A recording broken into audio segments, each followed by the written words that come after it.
চাল দিয়ে তৈরি তো অনেক রকমের পিঠে তোমরা খেয়েছো। আজকে একটু নতুন কিছু ট্রাই করি। চলো আজকের বানাই চালের প্যানকেক।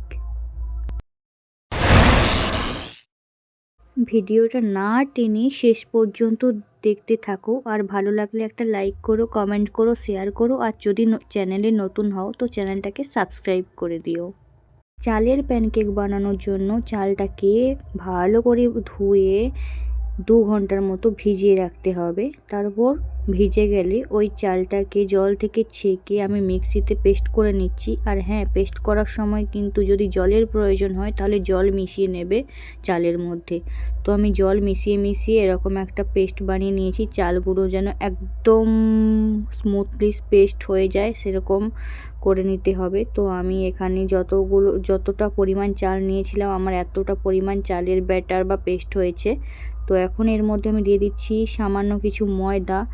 তো ময়দাটা দেওয়ার পরে এখানে দিয়ে দিচ্ছি স্বাদ মতো লবণ, আর তারপরে দিয়ে দিচ্ছি পরিমাণ মতো চিনি।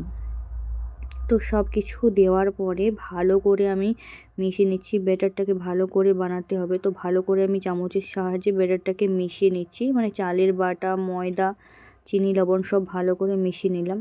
তো পরিমাণ মতো জল দিয়ে দিয়ে একটা ব্যাটার তৈরি করে নিতে হবে। ব্যাটারটা কিন্তু খুব পাতলা হবে না, খুব মোটাও হবে না, মিডিয়াম টাইপের হবে। তোমরা দেখলেই বুঝতে পারবে। ভালো করে মিশিয়ে নেওয়ার পরে এটাকে আমি আধ ঘন্টার জন্য ঢেকে রেখে দেব। তারপরে এর বাকি কাজ করব। তো তোমরা দেখতে থাকো। আধ ঘন্টা পর আমি ঢাকাটা খুলে নিলাম। দেখো একটা স্তর পড়ে গেছে। তো এখন এটাকে আবারও ভালো করে একটু মিশিয়ে নিলাম। এবার ওপর থেকে দিয়ে দিলাম নারকেল কোড়া।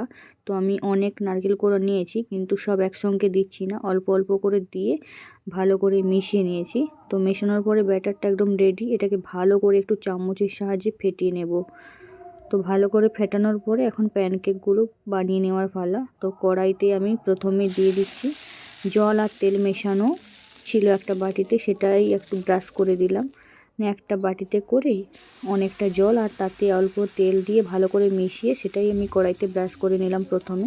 তারপরে এই ব্যাটারটা একটা বাটিতে করে নিয়ে অল্প অল্প করে দিয়ে দিলাম।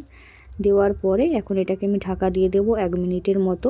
তো 1 মিনিট পরে ঢাকাটা খুলে নিলেই প্যানকেক রেডি হয়ে যাবে। তো আমি এটা তখন তুলে নেব। তো দেখো ঢাকাটা খুলে নিলাম। খুলে আমি এই একটু খুন্তি দিয়ে চাপ দিলেই প্যানকেকটা কড়াই থেকে উঠে যাবে।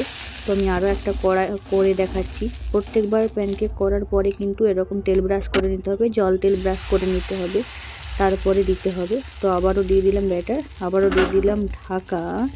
তো এরপরে 1 মিনিটের মতো রেখে আবার ঢাকাটা খুলে নিলাম। আর দেখো খুব সহজেই, প্রথমটা হয়তো একটু উঠতে সমস্যা হয় কড়াই থেকে, কিন্তু পরেরগুলো সব একটু খুন্তি দিয়ে চাপ দিলেই কড়াই থেকে ছেড়ে আসে। তো এই দেখো সুন্দরভাবে হয়ে গেছে চালের প্যানকেক। চলো এগুলো একটু আমি থালায় করে সাজিয়ে নিচ্ছি। এটাকে তোমরা গুড় দিয়ে খেতে পারো, এটাকে দুধে ফুটিয়েও খেতে পারো, যেভাবে ইচ্ছে খেতে পারো। তো ভিডিওটা যদি ভালো লাগে অবশ্যই অবশ্যই অবশ্যই লাইক করো, কমেন্টস করো, শেয়ার করো, আর চ্যানেলটাকে সাবস্ক্রাইব করে দিও। সবাই খুব ভালো থেকো, সুস্থ থেকো। দেখা হচ্ছে নেক্সট ভিডিওতে। টাটা।